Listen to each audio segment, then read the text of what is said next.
If I asked all of you to think of a retro survival horror game that didn't include the words Resident or Evil in the title, I bet I could predict like 75% of the results. We might get some Silent Hill in there, a little Carrier, certainly more than one Alone in the Dark, perhaps a few Fatal Frames, a good amount of Dino Crisis, and maybe, just maybe, even a couple of people brave enough to consider Countdown Vampires. My point here isn't to prove my own clairvoyance, but instead that the realm of old-school RE likes isn't precisely a vast library. Now luckily, that's starting to become less and less of a true statement as more small indie devs throw their hats into that ring, but a person looking for that true old-school survival horror experience could likely blow through every possible option in less than, I don't know, maybe a few months.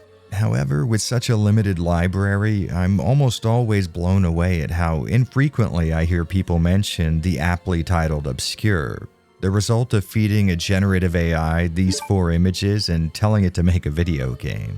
And even though I have technically covered the game in the past, I never really gave it the in-depth look that it deserves. So get ready to slap AFI's The Art of Drowning into your Discman and adjust that Von Dutch trucker hat because we are about to jump into the true survival horror that was early 2000s high school. What's up, guys? I'm Jared, and this is Avalanche Reviews.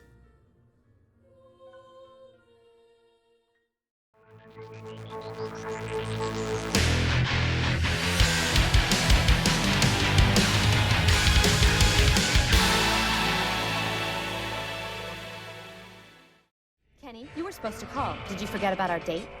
Ashley, no. You know me better than that. I just finished practice. Just a quick shower and I'll be right there. Obscure is a survival horror title that simultaneously hit PS2, Xbox, and PC in 2004, which for those of us involved in underground culture at the time is much more easily identified as that short transitional period after late 90s nu metal but before mid-2000s emo-adjacent scenester music. It was developed by Hydravision, a small French company that, aside from both Obscure games and the 6th-gen ports of the absolutely goated 2008 Alone in the Dark, never really produced anything of note, which is honestly fine, and given the title of the game, I'd say it's sort of fitting. But more interesting than who made this thing is what it represents. Now, a lot of games fall victim to being a product of their times. For example, early 90s mascot platformers or that first wave of Doom clones. But Obscure seemingly puts itself into that box on purpose, which is something that certainly wasn't worth noting during its era, but now, I would say gives it a lot of nostalgic value. Now, I'm gonna take a big leap here and assume that most of you guys can remember the events of the last few years, specifically when videos of early 2000s high school life were blowing up everywhere. Hell, even I preemptively took part in this trend back when I was a teen by filming the footage you're looking at right now at my own Killian High in Miami. These 2000s era videos gave people a nice window into a period of time that, for a lot of us, represents some of the best, worst, and maybe most memorable days of our lives. And getting to watch these things on Twitter or YouTube was a kind of wholesome period where some of us could collectively time travel into our own past vicariously through someone else's home movies. You could call it a, let's say, mass nostalgia event. Well, I bring that up because Obscure, outside of its gameplay or its story, sits as a very similar phenomenon. In its earnest attempt at representing the period when it was made, it accidentally cemented itself as a sort of historic relic, something that's able to introduce almost lethal levels of reminiscence upon the mere act of looking at it. And you know, maybe I was feeling sort of sentimental for my own little corner of the early 2000s when I included this title in my retrospective to-do list. But I think that's more than enough of a preamble. Let's start getting into what actually brought you guys here. Psych. God, I can't believe you guys. You thought you were just gonna click on an Avalanche Reviews video and actually get into the game being covered without first getting schooled on a bunch of tech jargon against your will? Ridiculous. In all seriousness, I know some of you guys don't really get into the port comparisons or the graphical nonsense, which is fine, but I would say a lot of this is pretty important to get out of the way first. On the plus side, I'm going to keep this short, and on top of that, I do make sure that my videos have meticulous chapters, so feel free to skip around to whichever part of the video you actually do care about. So for those of you who've decided to stick around, before we talk about playing Obscure, we sort of have to touch on how you would go about doing that. Like I already talked about, the game's available on the PS2, PC, and the Xbox, and honestly, in that list of options, there really isn't an obvious winner. Well, I mean, there is, but what I'm trying to say is the race is a lot closer than usual. Now, obviously, a lot of you are already assuming that the PC port's going to be the go-to, and I would say for most, yeah, that's probably going to be the case. But after putting some time into the PS2 release of Obscure, I found it to be far closer to parity than you might initially expect. You've got to get out of here. Quick. But those things, there, what are they? I don't know. This being a title on the PlayStation 2, you can expect a 480i only video output, which isn't exactly the most ideal scenario, but with a good deinterlacer like the RetroTink 5X or 4K, you can expect a damn fine looking picture regardless. The only real downside being the artifacts that can come with motion adaptive deinterlacing not always being able to keep up with fast moving elements on screen, which you can see in action as I slow down the footage of me scrolling through options here. The game's frame rate is a fairly rock-solid 60 interlace fields per second, which is effectively 60 FPS. There were moments when I could feel it dip into the noticeable slowdown side of the spectrum, but I would say 90% of the time you'll be experiencing some surprisingly smooth gameplay, especially for the console. Now the PC port, on the other hand, is just as impressive, but in a few different ways. First off, the version available on Steam right now for round about $5 is perfectly able to hit resolutions up to 4K without any third-party patches or mods, something that's not at all common for releases from this era. And speaking of things that are highly uncommon, if you've been enjoying the video so far, can I ask you to hit the like button, or if you haven't yet, subscribe to the channel. For whatever reason, YouTube isn't allowing this channel to grow organically anymore, so it's either this or I start doing ad reads, and I choose this, so help out if you can. And thanks to the Steam input function, it is perfectly playable using just about any USB controller you can get your hands on. So right up front, most of the headaches that typically come with playing retro PC games on a modern system are not an issue at all. But that doesn't mean this port is a cakewalk down Gumdrop Avenue.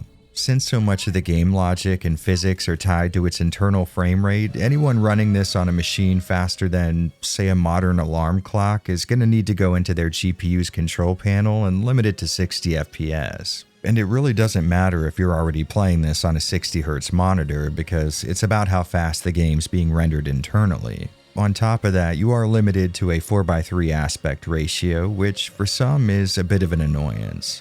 Now obviously I'm very accepting, and I would never disparage someone who chooses to live that 16:9 over 4:3 kind of life, but, well, let's just say I wouldn't be trusting them around any house pets anytime soon. If you do end up wanting to fill the full real estate of your TV or monitor, there is a widescreen patch that's just as easy to obtain as it is to install. Just drag and drop it into your install folder and you're up and running with no tweaking or adjustments. And I'm really happy to say that it's the correct kind of widescreen implementation, in the sense that it opens up the FOV instead of just stretching all the assets on screen. And you know, this thing was such an easy and seemingly flawless patch that I actually decided to go with widescreen for the bulk of the footage I capture in this review. Right up until I noticed some absolutely horrid vertical stretching during the in-engine cutscenes, which was surprising as hell because with the patch applied, the pre-rendered videos remained 4:3 to avoid any stretching, and even if it was going to happen, you'd expect it to be on the horizontal plane, not the vertical. For those of you who can't really see what I'm talking about, here's the unpatched and patched version side by side. Notice how the characters are all gnarly and skinny, and how things that are far from the top edge of the screen on one side are almost completely past that boundary on the other? Well, congrats. You can now identify vertical stretching. So with that being the case, I decided to opt out of the widescreen patch to get my footage, but if you do decide to go with it anyway, in-engine cutscenes do make up a fairly small percentage of what you're going to be seeing in the game, so you're not exactly going to be messing up a shitload of the experience for yourself. And lastly, before we jump into the actual review, I just wanted to point out that the heads-up display, on-screen text, and journal entries are going to be microscopically small on PC if you're running it at 4K. For me, sitting a relatively normal distance from my monitor, it wasn't at the point of unreadability, but it definitely caused me to lean forward and put on one of these faces more than once. So if you plan on playing the PC port on a TV, I'd just go ahead and run it at something a little more reasonable like 1080p to avoid taking a near constant eye test. The events of Obscure start out as most things did in 2004, with the Sum 41 song. Now it's worth pointing out that Hydrovision's licensing fell through at some point, which caused the PC port of the game to replace the song Still Waiting with what seems to be a generic Great Value brand version of itself. So if you consider yourself a fan of watered-down, radio-safe Canadian pop-punk, you might want to check out one of the other ports of the game. Either way, regardless of which song is playing, I'd say the intended point gets across. This is an everyday high school sort of setting, and the people lucky enough to get scratchy font nameplates are gonna be our main characters. Kenny here is the jock of the group, and he's deciding to spend a little more time on his jump shot as opposed to going home, which I thought was kind of strange. He even feels like he needs that because, in my experience, he's nailing every shot he takes.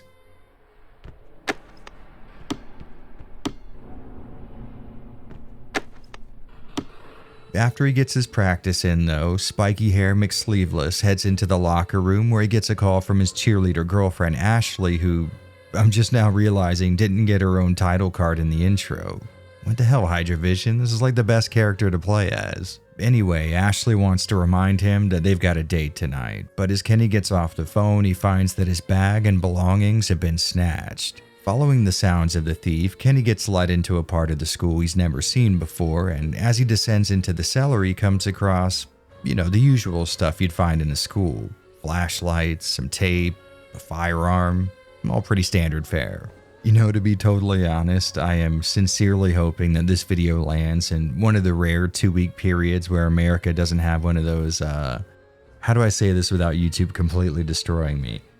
One of those education facility firearm events. I know I'm asking for a lot, but it would be so good if that joke didn't age as poorly as I think maybe it will. Anyway, continuing down a nearby ladder, we find the kind of underground lab that the Umbrella Corporation would be really proud of. And through a little exploration, Kenny finds somebody else who's been lured into this place. So the two of them team up and combine firepower in an attempt at getting out, which turns out to be a little harder than they may have initially thought.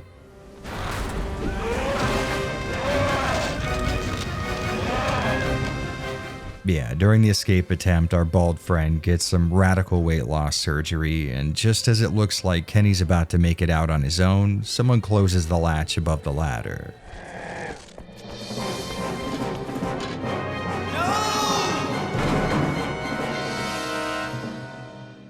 The next day at school, Kenny's sister approaches Ashley, wondering why her brother didn't come home last night, and similarly, Ashley wants to know why he never showed up for their date. After the two discover that Kenny also failed to show up for school that day, their worry finally passes the threshold of doing something about it. So along with their friend Josh, who is just the absolute best example of knowing the right thing to say in a serious situation, I know.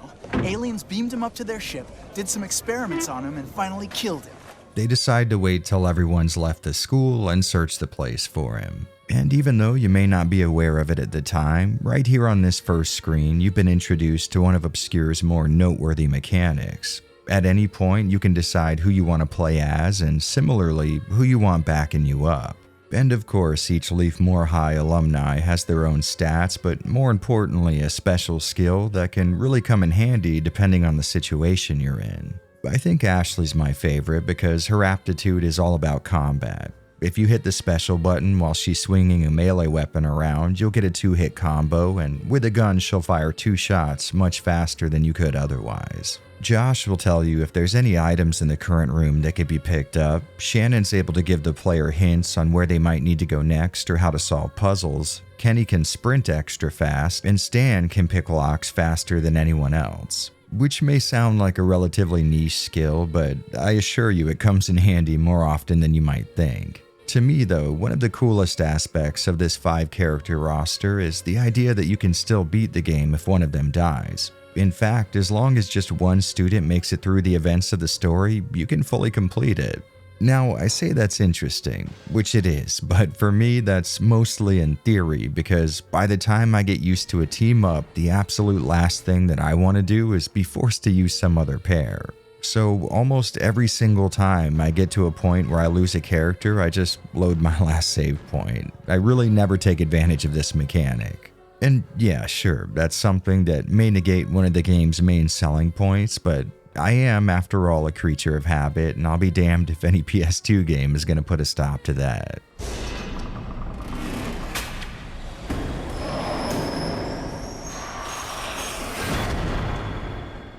What's really conceptually cool and useful though is that you can instantaneously switch to controlling your partner at the press of a button. And funnily enough, I found that this mostly comes in handy outside of the combat. That's because you can only have one weapon equipped at a time, so it's actually really convenient to have one character holding a melee weapon and the other one with a gun.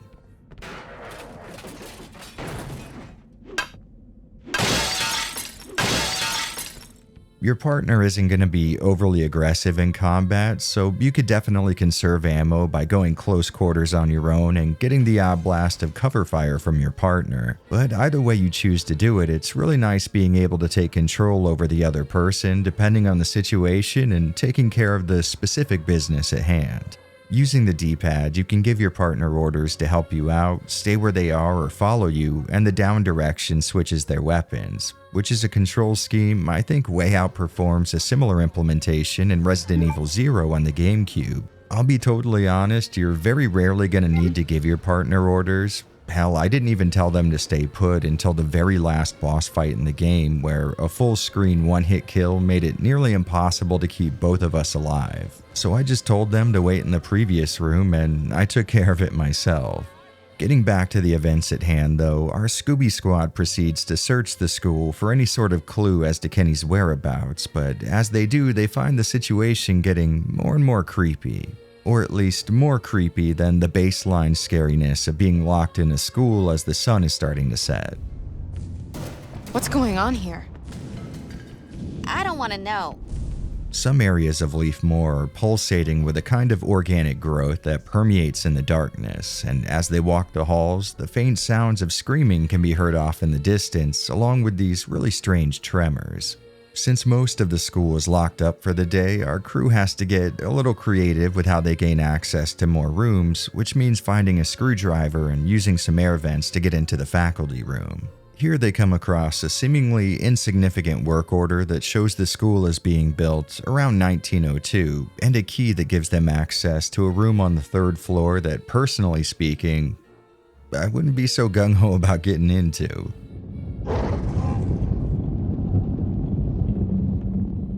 And my instincts proved to be right, as entering the attic space causes Ashley and Shannon to be attacked by these strange creatures surrounded by that dark growth from before. Just when things are starting to seem dire, in runs Mr. Walden from the intro with one of the least necessary but most effective slow-motion cool guy moments in gaming history.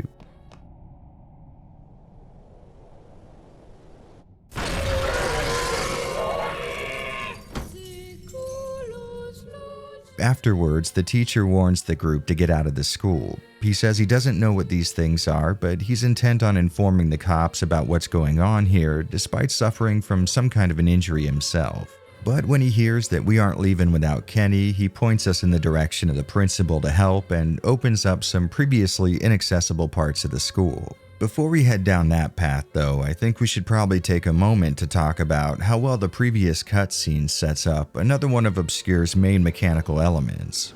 We gotta find their weak point. See, the creatures that we're from now on going to be coming across with increasing frequency can be harmed and or killed with a little application of vitamin D, which results in two separate strategies. Knocking out the windows in a room and baiting enemies into the light to kill them, and using a flashlight to weaken them in the darkness. As you continue playing, you're going to come across even more powerful variants of these light-dealing devices, and in a genuinely cool move, the game lets you fix them to your guns using rolls of tape scattered around the school. Since Obscure came out just a bit after Doom 3, reviewers back in its day were much more likely to talk about how this small French dev house managed to make this a better mechanic than id Software than they were to give this old-school survival horror game any compliments. Getting back to the flashlights though, on their own they won't do much of anything to approaching monsters, but when you boost them, they'll start to wear away the dark miasma that surrounds them. This will make monsters more vulnerable to attacks, and depending on the variant of flashlight you're using or foe you're facing, might take more or less time. However, your flashlight can overheat from being focused like this, so it's a good idea to keep an eye on that bar in the bottom right hand side of your screen. I found this to be a really cool mechanic that synergizes well with the whole partner thing. Sometimes I would take the more powerful flashlight with the character I was controlling and just supply a steady stream of boosted light so that my partner could deal really high damage with a more powerful gun that causes a bit of stagger. The partner swapping, the flashlights, the varying character stats and special abilities, all of these factors together make the combat in Obscure surprisingly fun. That being said, it could just as easily make it a nightmare if you're not approaching things the correct way.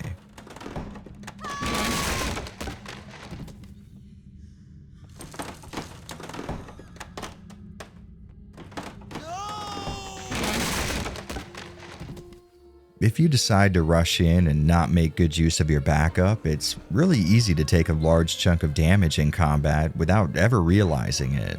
Most of the monsters you're going to face have grab attacks that can lock you into some sort of unavoidable pain, and since your CPU-controlled partner isn't exactly a Mensa candidate, if they do end up helping you out, it's going to be on accident 9 times out of 10. Similarly, getting to know each monster's attacks can be the small boundary between combat feeling really amazing and it being kind of frustrating. For example, these small guys here are basically a pain in the ass in any scenario, so you're going to want to stay well out of reach of their grabs, which means if you're shooting at them, it better be as you're backing up. The big guys with the one giant arm are actually a little less imposing than they may seem. Just make sure to keep your distance and be ready to dodge a series of spikes that come out of the ground from its pound attack. The creepy crawly ones that stay on the ceiling can deal a hell of a lot of damage per hit, so make sure you and your partner have a gun with a high chance of causing a pain state like the revolver or the shotgun, and keep a boosted flashlight beam on them the whole time. These chunky ones that resemble that one guy from the first Blade movie may be the easiest of all, as you only really need to get in close to bait an attack and then use that opportunity to hit them in the head while it's not being guarded. Once you finally get comfy with each monster's combat strategy, you should be able to get to a point where you can get out of most encounters without taking any damage at all. Which is great because if there is one issue with this game's combat, it's that there isn't a whole bunch of feedback telling you how bad you're hurt.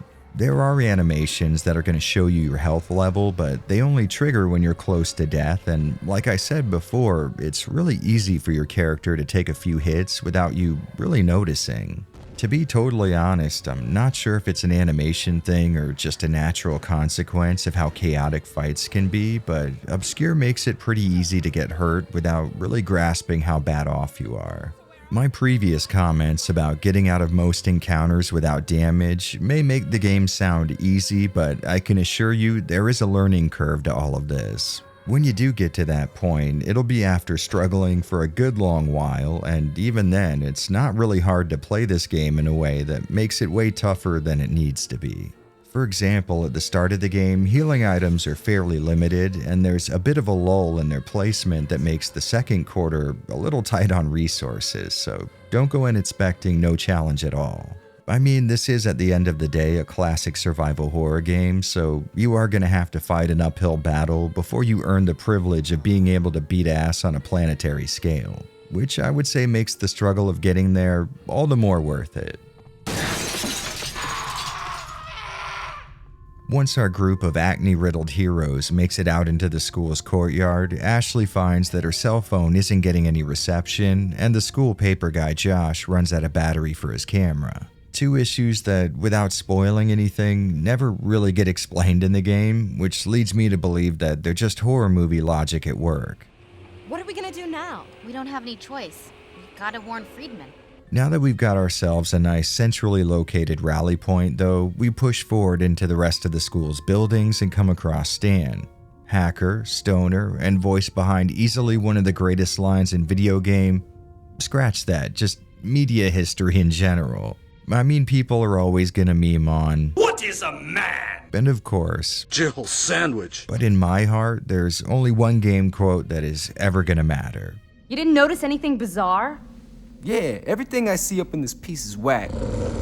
Oh, and this has no real bearing on the game's story or really anything else, but I feel like it'd be YouTuber malpractice for me not to bring up how much Stan looks like Josh Hartnett from The Faculty. Guaranteed to jack you up. Which makes sense because playing to Obscure is essentially like listening to a drunk friend who hasn't seen that movie in years describe it from memory.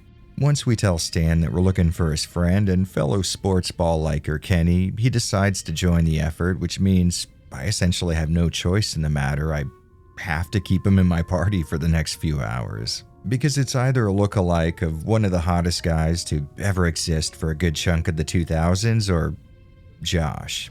Wait, Shannon, I'll go with you. No, that's quite all right. You just go.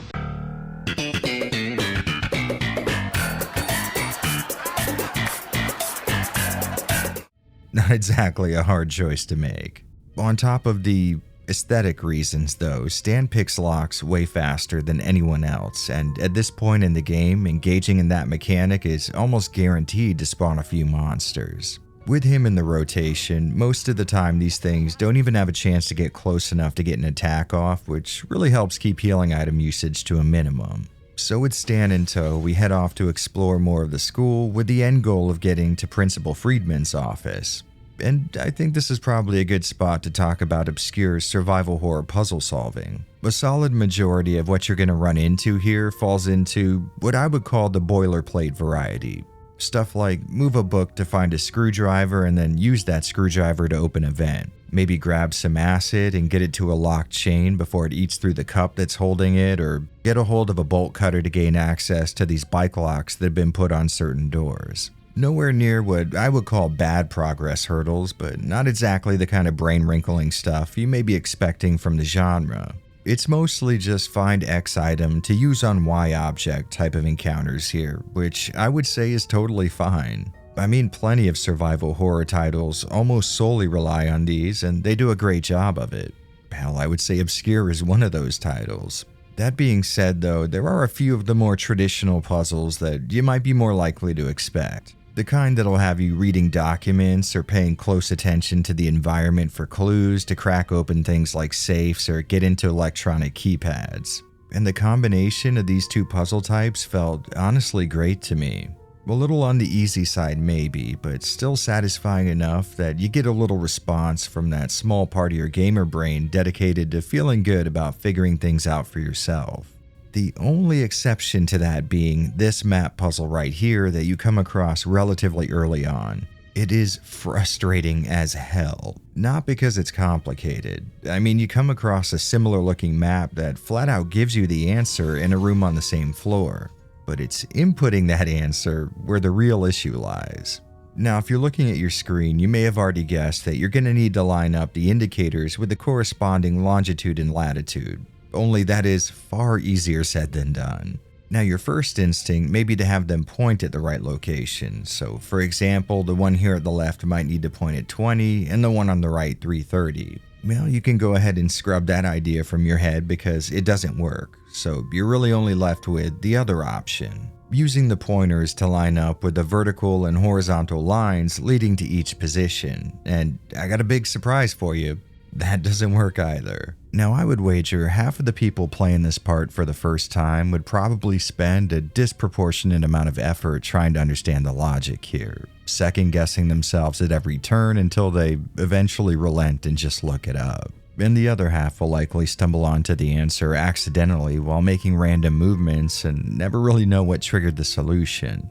Trust me, I've done both. So allow me to subtract a ton of frustration from your next playthrough by letting you know that this puzzle is essentially unsolvable if you're using the information the game has given you so far.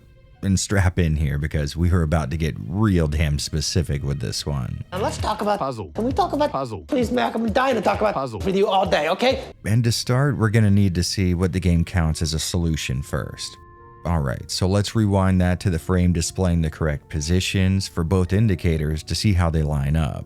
Now I'm sure some of you are going to assume that they'll just point directly at the answer, but clearly they don't. So isolating that is impossible. Maybe they both should be pointing to the area where 330 and 20 intersect, but they're missing that by a lot as well. Which leaves us with what I would call the only other option. Each of these things pointing at the horizontal and vertical lines leading to the right coordinates, so let's try that out. And nope. Now I know what you're thinking. The coordinates that the game gives you are only half of the answer, and some other info is needed to get the real numbers. Something that would genuinely make sense if we weren't met with this message upon completing the puzzle. And yes, in the name of complete fairness, I have tried this same exact puzzle on the PS2 and got the same results, so by my estimation, we've got one of two scenarios going on here. Either A, the game's developers made a change to the way this puzzle works at some point and forgot to include an updated solution, or the more reasonable, less schizo one, the game's 3D and 2D assets at both 480i and 2160p don't fit well enough together to point to the intended solution. You guys have no idea how long I've wanted to go on that rant, so I appreciate you accommodating me. I did it. Alright, so this coalition of early 2000s teenage stereotypes make it into Friedman's office where they come across a treasure trove of info. First on his desk is a picture revealing that the guy has a twin brother, and in the wall safe behind the nearly unsolvable puzzle, we find a VHS tape, letter, box of ammo, a gun, and a key to the library. Which for some reason immediately gives Ashley the impression that he's in the library. A big stretch, I'd say, given the random assortment of items here and the fact that if the key was indeed needed to get into the library, then he probably wouldn't be there because he wouldn't have the key to get in. I mean, if anything, the absence of a key to the library would have been a better indicator that he was there. But taking a look at the letter, we see Friedman's sister-in-law asking him to talk some sense into his brother. She mentions experiments on human test subjects and the idea that he's determined to try this unnamed experiment on himself.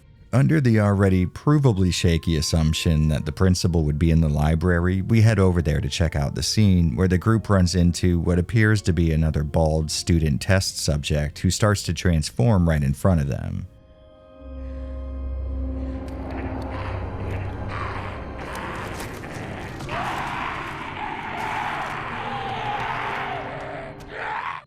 Now this serves two purposes. One, it gives us a new enemy to look out for, but two, it shows us that the things we've been fighting so far were probably, at some point, humans, which gives a bit of context to the letter that we just read at Friedman's office. Continuing to explore the library building, Ashley and Stan come across a safe with a digital keypad and what we can assume is the numerical code to open it, only it's been blacked out. So we take the post-it note to one of the classrooms and use an overhead projector to reveal the original writing underneath. Jesus, you know, it just hit me that there is a not insignificant chunk of those of you watching who would be too young to even know what that is. So I guess I could get mad that either you guys are young or I'm old, and honestly I choose both. Alright, so gaining access to the safe, we now have a key to get into the actual library and not just the building housing it, plus another note, this time from a friend of the Friedman twins.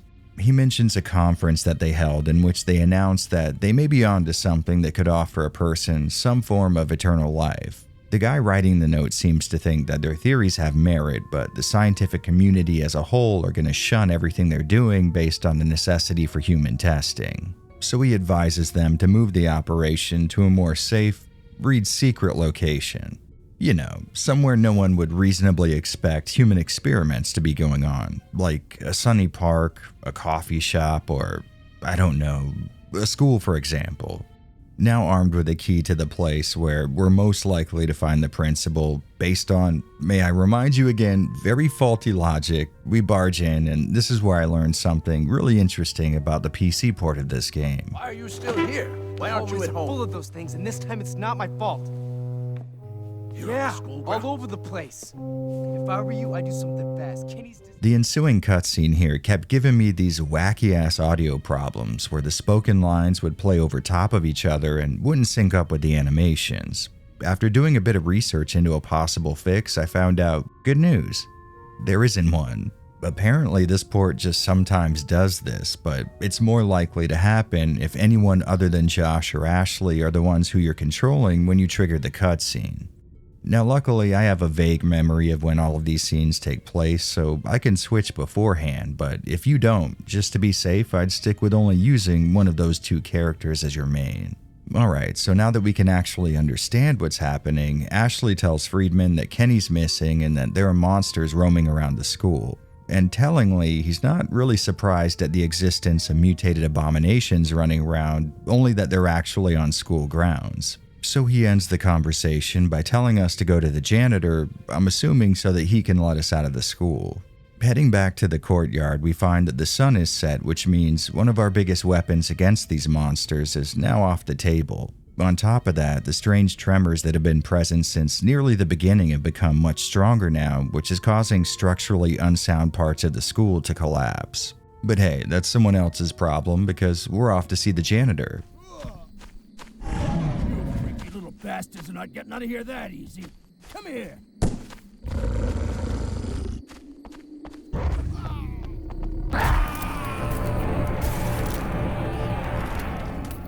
Or I guess maybe we're not. Now, interestingly, I recently found out that the PC and PS2 versions of Obscure have some pretty unexplainable differences. For instance, when the crew first walks into the janitor's closet on PS2, there's a cutscene of a monster leaving, which is missing in the PC port.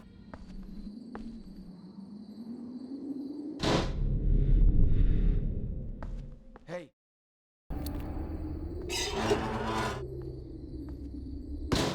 Mr. Garrison? As I continued into the PS2 version, I found one more cool little cutscene that wasn't present on PC and maybe another instance of items having different placement, but that seems to be all of the gameplay level differences that I could find. While checking out the deceased's little security office, we see that the school's nurse is in need of help in the sick bay, and I'll be damned if I'm about to let a woman dressed up like a World War II era pinup model spend another second in distress. So we make our way into the dining hall to gain access to her little section of the school, but there's an issue. The power in this building has gone out, and the nurse refuses to leave her room until it's back on. Which is honestly really reasonable because these things aren't going to stop crawling out of the darkness until we do just that. So at least in this playthrough, Stan provides Ashley with a bit of backup as she fixes the fuse box, and eventually we resupply the place with light. Heading back to have a conversation with the nurse, she seems to be in some sort of a catatonic state. The crew asks her if she's seen Kenny, but that only seems to make things worse as she starts going on and on about stuff we really can't understand just yet. On the plus side though, here in the sick bay, we get our hands on a wheel that'll give us access to another portion of the administrative building where all of this first started. Heading back inside, we find the place repopulated with monsters, and as a bit of advice from me to you, I would suggest saving before popping in through that courtyard entrance. Trust me, it is really easy to walk through this door unaware that there's a fight with 3 tough enemies on the other side, and like I've already said, combat in Obscure can go from not an issue to having both of your characters wiped in a fraction of a second. Using the wheel that we got on this really strange file organizing system, we gain access to the storage room where the duo gets a hold of a film reel that can only be played back in the amphitheater. Not exactly something I would expect to come across in your average, everyday American high school, but hey, that's often how the survival horror cookie crumbles, in convoluted, obtuse ways. On the way to our new goal, we come across Mr. Walden, who's acting even more weird than before. The guy obviously has some sort of personal agenda that he's pursuing, but we're gonna let that slide because he's still willing to help us out by giving us the exact key that we need to watch this film. Once inside the amphitheater, Ashley notices that pictures of Principal Friedman with his graduating classes seem to show him as being roughly the same age for a period of time spanning from the 20s to modern day. Of course, for the purposes of this video, the words modern day refer to a time when you could reliably see someone out in public carrying both a Microsoft Zune and a sidekick. More importantly though, I found this scene kind of funny because you'd figure a guy pulling this sort of a hustle would be trying to avoid compiling a public record of what could reasonably be called evidence. You know, stuff like periodic photos of your unaging face. And if you consider that a spoiler, I'd say, yeah, I probably agree with you, but your issue shouldn't be with me for talking about it, but maybe with the devs for including it, because the narrative equivalent of screaming it into your face with a megaphone could not have been the most subtle thing that they came up with. Anyway, heading further inside and putting the film into the projector, we see that Friedman was ultimately unsuccessful in talking his brother out of experimenting on himself, and the results were a little less than ideal. Using an old elevator, we come across the first piece of body horror in this game that actually had me feeling a little grossed out, and after shooting it in the face the appropriate number of times, we jury-rigged that elevator to head up without us to reveal a secret passage down underneath the school grounds. And I'm not going to tell you how it happens or how you can avoid it, but just in case you've come to this moment and it's been a long time since you've saved, maybe you might want to do that, because there is a way that you can go down this thing that'll end up killing one of your friends. Now on the plus side, in my experience, it's always been Josh, so, you know, not exactly the worst loss the world has ever suffered before.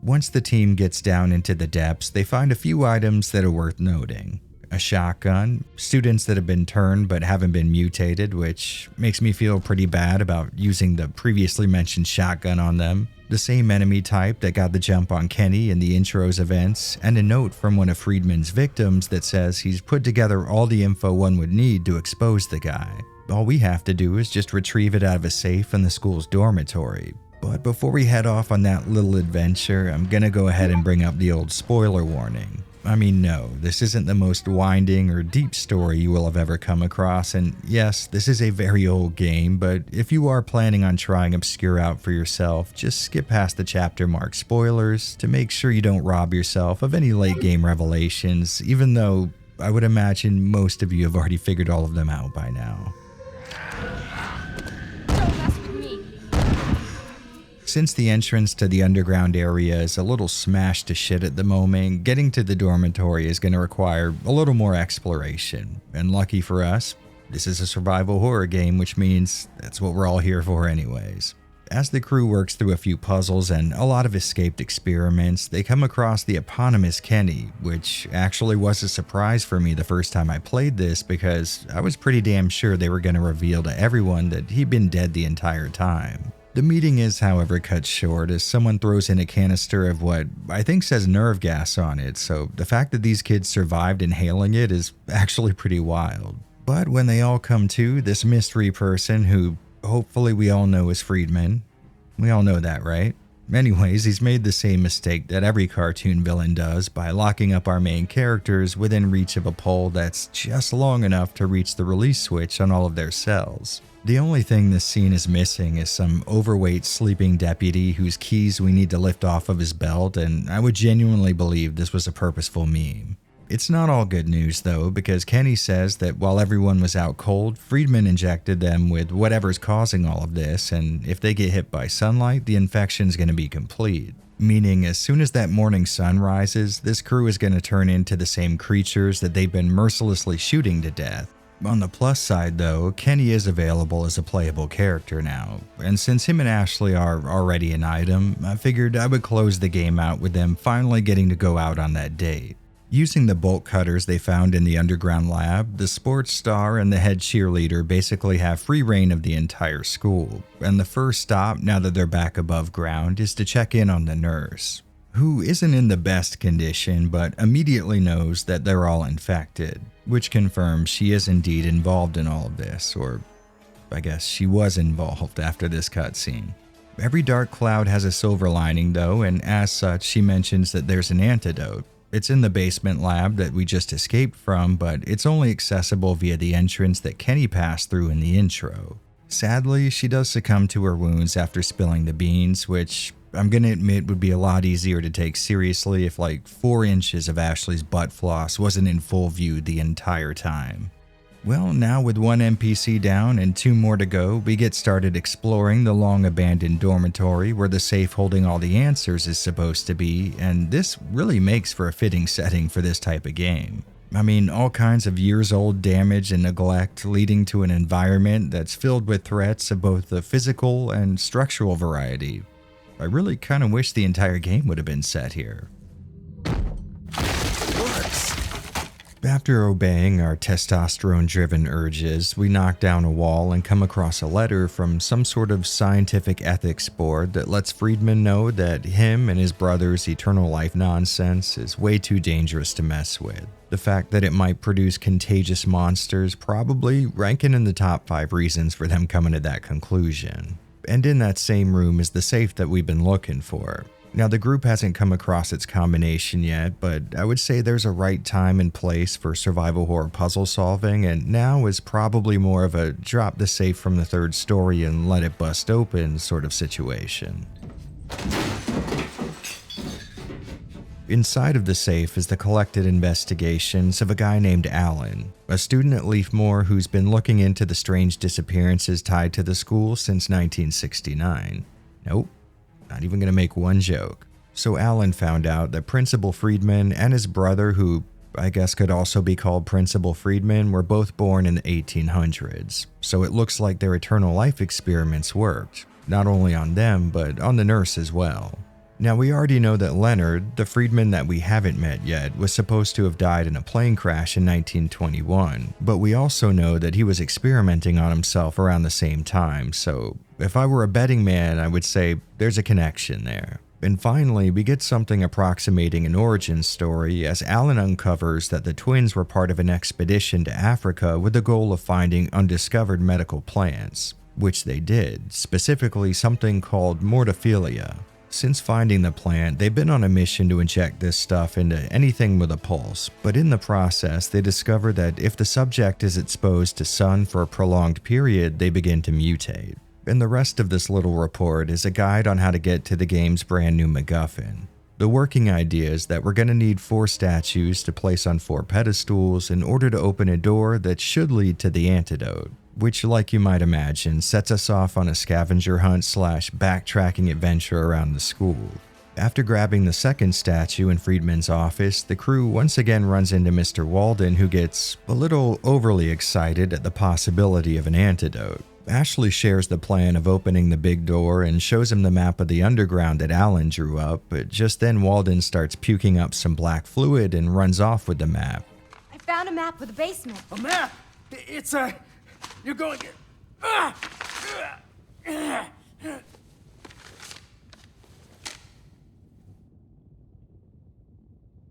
Hey, he's getting away with my map! Which, at the very least, is like, pretty rude, right?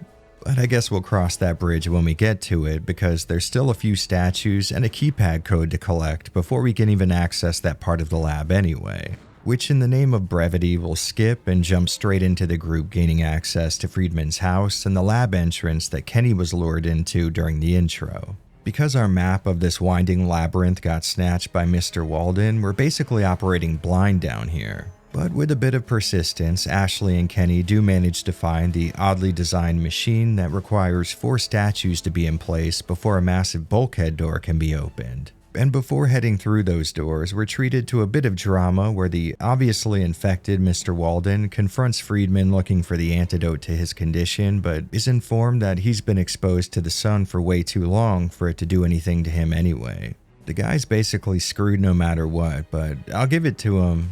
He takes the news pretty well. You've already started to mutate! Ignoring the whole unstoppable death sentence thing, Walden desperately tries to take the antidote, but before he can, he's impaled by a massive, let's say phallic, partially obscured creature. Once the gang arrives on the scene, we finally have all of the pieces necessary to put this puzzle together. Since the early 1900s, Friedman has been using the student body of Leaf Moore as mortophilia test subjects in order to find a cure for his brother, whose own use of the plant caused him to mutate into whatever this is. So to put an end to all of this, the students rush in to pull this weed, and after a fight both below and above ground, eventually the deed is done. Everybody takes...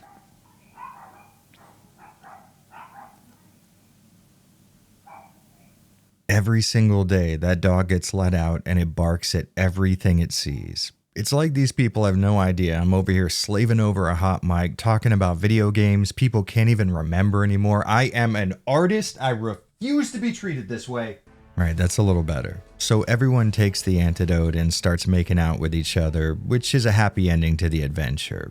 Or at least it would be if there wasn't this last scene that left us with a cliffhanger I thought was actually kind of cool.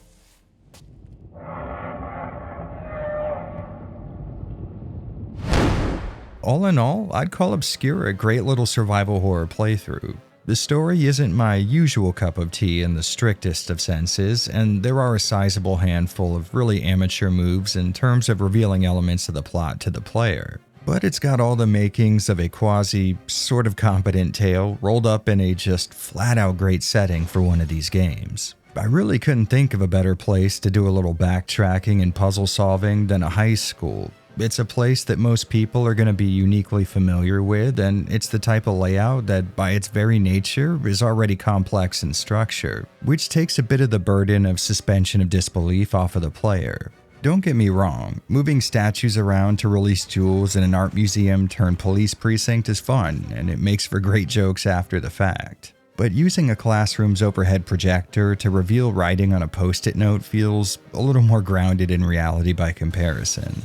Plus, there's something really effective about seeing these kind of horror-adjacent events play out in a place that's familiar and associated with a sense of relative safety, I guess depending on what kind of experience you had in high school. Of course, I'm going to assume that most people watching this didn't go to a high school with an on-campus dormitory or underground lab for that matter, but the moment-to-moment scenery is certainly guaranteed to conjure up more than a few hormonally imbalanced memories. Genius setting aside, though, I really have to praise Hydravision and their ability to lay out what I would call a recognizably survival horror type of system, but walking that razor-thin line between staying true to the genre and changing just enough to make this feel like a fresh take on it. The constant partner mechanic is a great way to introduce a little variety into the kind of experience that players would be expecting, and using the remaining members of the group as a sort of makeshift live system is honestly kind of profound in its simplicity.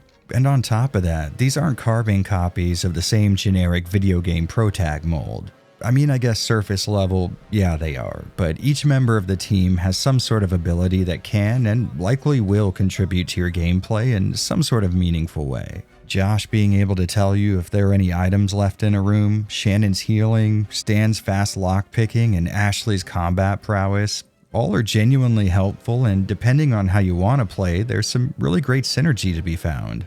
And once you do fall into a pairing that fits with how you want to approach the game, there's all kinds of small adjustments to the usual survival horror experience that aren't what I would call profound or anything, but can still have a disproportionate effect on making things feel unique in a genre that most people watching this video are already going to be well familiar with. Stuff like being able to use a limited stock of blank CDRs to save at any point and in any location the player sees fit.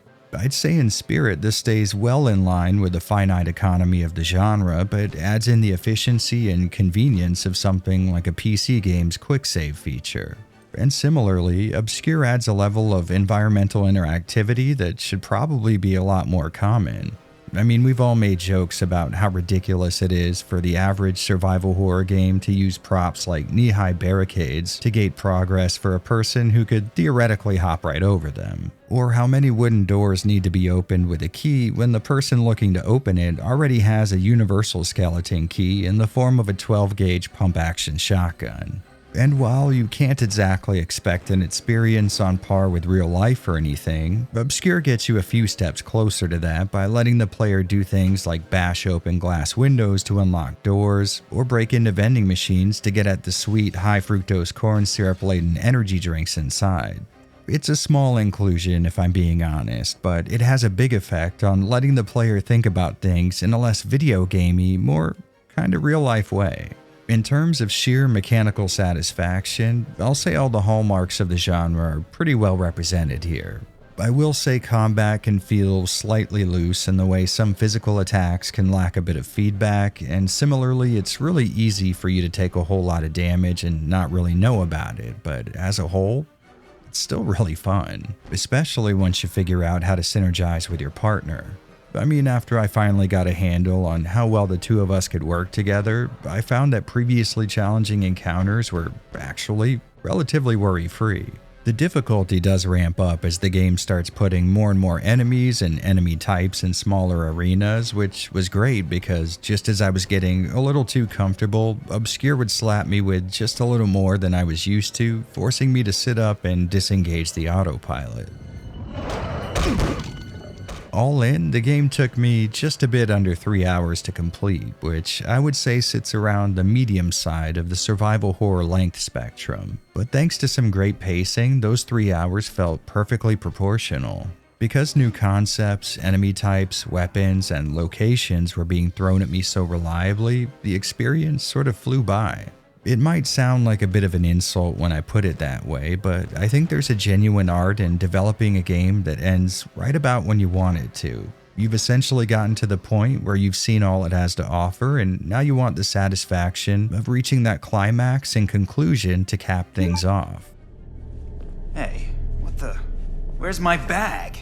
In terms of the visual presentation, Obscure does a lot of stuff that I really like, and more importantly, it does it within what seems like the constraints of a middle market development budget. Now, this thing having a PC port right out of the gate is interesting, but it seems clear to me that first and foremost, it's a console title, so that's the baseline we're going to use for comparison. That being the case, when you hold it up to games released on the PS2 even a few years before it, like Silent Hill 3 for example, Obscure doesn't exactly hit the same graphical benchmarks. And sure, you could use that to denigrate the game, but at the same time, I mean, it's not like Silent Hill 3's running around at a consistent 60 FPS, so it's not a completely negative exchange. For the most part, I'll say that while Obscure might not have impressed too many people in its launch era, it's still a visually attractive game that manages a look that feels competently pulled off. Certainly not a bare minimum type of result, but also far from the best of its day. Of course, most of the footage that you looked at today was from the PC version running far above the resolution it was meant to hit, so obviously textures are going to look more stretched out than they would back when this was released, but if you're a fan of classic gaming, I really doubt this is going to occupy a spot on your negatives column. I've talked about this before, but I truly cannot be counted on to be objective when discussing retro video game graphics because, with all honesty, I still find games like this to be visually appealing. Not in a quaint, isn't that cute sort of way, but just as impressive as modern 4K ray-traced powerhouses. And I really mean that. To my eye, something like this, Metro 2033, and Resident Evil 2 Remake all share very similar positions on the graphics totem pole. I mean, sure, the latter two titles have lighting, geometry, and operating resolutions that can get much closer to visual realism, and I do appreciate that. But to me, it's just as impressive when an old game finds an effect or a technique that can approximate those same features in some interpretive way.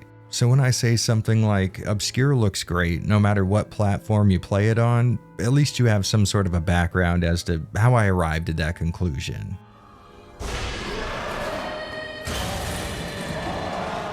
Now personally, I'll admit that I don't really find the mortophilia mutations you come up against as viscerally effective as something like Resident Evil Zombies, but I do like the concept of body horror that they were chasing when they made them. On the more positive side, I'll say that the environment that you explore throughout the game stays really well modeled and convincing, despite Hydra Vision ditching the genre's pre-rendered origins and the acceptance of full 3D. Now, I wouldn't necessarily say that Leafmore's classrooms are more intricately detailed than a pre-rendered background from an early survival horror game, but they do come with some bonuses that make for a really even trade-off. Stuff like physics objects being scattered around the environment and a camera that can fluidly switch between your more traditional fixed perspective and one that can follow the player for short bits. Using these two approaches together means Obscure can give you all of the style and artistic framing that comes with pre-rendered camera positions, but it doesn't lose any of the energy or immersiveness of one that follows the player around. With the only negative bit being that Hydra Visions went with a more modern analog stick-centric control scheme instead of the accepted default tank controls. Now, I'm not saying that because I'm a shill for that specific mechanic, although I 100% am. My issue though is that even today we haven't found a better way to shift between several changing perspectives than one that emphasizes the in-game character's orientation in the environment and not the player's in the real world. And I know that sounds confusing, mostly because it is, but think of things this way. Looking at this image here, traditional video game controls would have forward be the direction that the player would associate with forward given their perspective, i.e. looking at their TV. So forward is always going to be up, and the same goes for the other directions. Using tank controls though, you can have the player view the game as if they're the character in the actual game world, meaning the up direction on the D-pad is always going to be forward relative to your character and where they're facing. I feel like this probably would have been a better system to use in Obscure because it's really easy for you to turn a corner, completely change your orientation, and start running in a different direction without ever moving your thumb on the analog stick. What I'm trying to say here is that as you shift between camera angles, what was just a microsecond ago the up direction could very well be down now using Obscure's controls. To deal with this, the game gives you a bit of leeway in that continuing to hold the previous direction is going to count as the current one for a small chunk of time, but eventually you are going to have to adjust to the new orientation. Once again, I know that sounds complicated as all hell when you explain it verbally, but I promise it's actually really simple. For example, here in this clip, I'm holding the down direction on the analog stick the entire time, and with this system's leeway, after the camera angle and my controls change, I'll continue running in the correct direction for a little bit, but eventually things will correct themselves. Meaning unless I move my thumb to some other position on the analog stick, I'm gonna turn around and run in the opposite direction. I mean, listen, it's not the worst way to handle this sort of a camera placement system, but I still think keeping the up direction as a constant forward in terms of the player's character, aka tank controls, is always going to be the most reliable. And hey, if you're the type of person who hates tank controls, that's perfectly fine. I mean, you're allowed to be totally and completely wrong about anything you want. And since you knew damn well I needed a little more time to compare ports, let's go back to that PS2 version. Now, I would have loved to have included the Xbox port and its 480p video output as a comparison, but at the moment I don't have access to Obscure on the console, and I really didn't feel like going too far out of my way for less than 40 seconds of footage in a portion of the video that, statistically speaking, none of you are watching.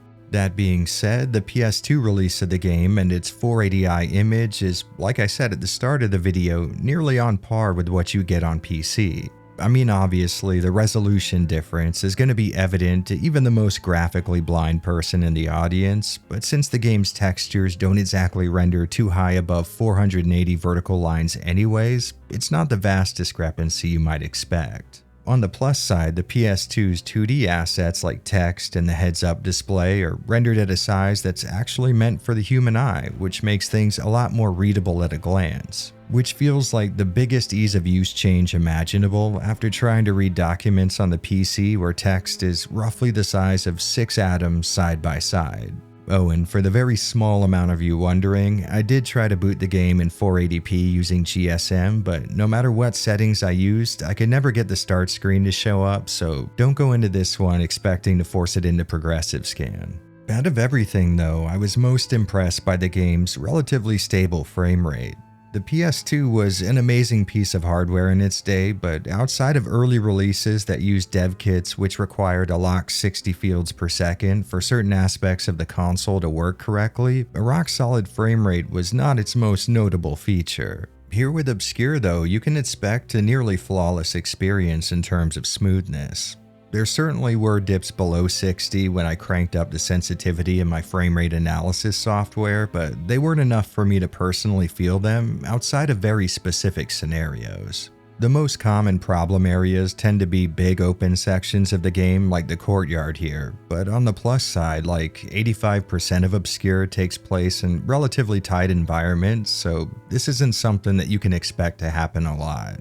This was a genuinely pleasant surprise for me. I mean, my first time with the game was here on the PS2, but ever since I learned that it also came out on PC, that's been my go-to platform. Giving the game another spin on console after all these years though, the differences between the two aren't anywhere near what I would have assumed. I mean, at the very most, some people might be turned off by this vertical banding that almost looks like dithering in some color gradients, but be honest with me. If I wouldn't have pointed it out, would you have even noticed it? And since you know we are all about keeping up with tradition here on this channel, let's take a look at both ports side by side. Now obviously the PC takes a massive lead in terms of sharpness and clarity, plus it doesn't exactly hurt that it runs in progressive scan, which means you're not going to have to worry about any deinterlacing artifacts. That being said though, just going off of my comment section, there's a fairly large part of the audience that enjoys playing games like this on the consoles that they owned when they were younger. And usually, the only time I would suggest doing otherwise is when the less beefy hardware of say a PS2 or a GameCube would negatively affect the smoothness of the gameplay. But in this very unique situation, I would say feel free to just go with a platform of your choice, safe in the knowledge that you're not going to suffer any massive downsides as a result. Oh my god, what's going on in this room? No kidding. It looks like my brother's room. You know, this was an awesome video for me to put together. Usually on this channel, I'm either neck deep in PS1 era survival horror titles or brand new ones, which results in what I would call a vast divide in the sort of experience that I can expect to have. With the older games, it's a fairly stock, reliable format, and with newer indie releases, it's a game of who can innovate the most on that formula. Here with the PS2 era of the genre though, it's a very comfortable middle ground. Just about all the trappings of the classic RE games can be found here, but with just a touch of outside-the-box additions, keeping it from feeling stale. I'll admit that a lot of Obscure's initial appeal for me was its setting, and I still think that survival horror in a high school is a killer idea on its face. But after playing all the way through it twice for this video, I'm glad to say that it offers up enough solid exploration, puzzle solving, and combat to fill in the rest of the gaps. During its time, Obscure was not the most well-known game ever made, and sure, maybe a lesser man would make a joke about its name right now. But the point I'm trying to make is that I think there's a solid enough chance that it may have flown under the radars of even the kind of survival horror fanatics who would come to a channel like this for content. So if that happens to describe you, I cannot suggest with enough zeal that you pick up Obscure and give it a shot. The good news is, at the moment it's going to cost you next to nothing on Steam, but the bad news is that doesn't exactly go for its console variant. But hey, I've said it once and I will say it again, at the moment there is absolutely no point in collecting physical copies of video games. The market has completely lost its mind, so hit up your torrent client or private server of choice and download yourself an ISO completely free of guilt. And remember, when a game costs more than 4 or 5 times its original brand new price, piracy is not only okay, it's mandatory. And I'd say now that I've committed what could legally be defined as incitement, it's about time for me to call it a day. Here's hoping I see all of you in the next one, but until then, as usual, I'm Jared. Yeah, everything I see up in this piece is whack. And this is Avalanche Reviews. Hey guys, thanks so much for stopping by today. The names scrolling by are the absolute angels who support this channel, and since you made it to this point, I'd like to ask you to add yourself to their ranks. A link to my Patreon will be on screen right now, and you can become a YouTube member by clicking that join button below the video. Unfortunately, that's all I got. That's about as convincing as I can be in terms of asking for money on the internet, so here's hoping it worked. Thanks again, guys, and have a good one.